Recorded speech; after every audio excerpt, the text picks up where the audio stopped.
দেৱটো তীৰ্থটো কৰি ভকতেহে বৰ ভকতক ভজিলে গুচে কৰ্মজৰ আপুনি আজি তাৰিখত তীৰ্থত স্নান কৰিবগৈ পাৰিব গাৰ মলিহে আঁতৰ হ'ব মনৰ মলি আঁতৰ নহয় আমাৰ ভাগৱতত কৈছে গংগা আদি কৰি যত তীৰ্থ নিৰন্তৰ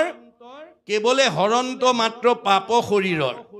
আপুনি গংগা গয়া কাশীত আজি গৈ গা ধুলে গাৰ মলি আঁতৰ হ'ব মনৰ মলি আঁতৰ নহয় কিন্তু সাধুৰ সংগে বাহিৰে ভিতৰে শুদ্ধি কৰে হেন সাধু সেৱা নকৰিব কোনো নৰে আজিৰ সমাজত আহি সেৱা কৰিলে বাহিৰ ভিতৰ দুইটা শুদ্ধ হৈ যাব উদ্ধৱক যাবৰ সময়ত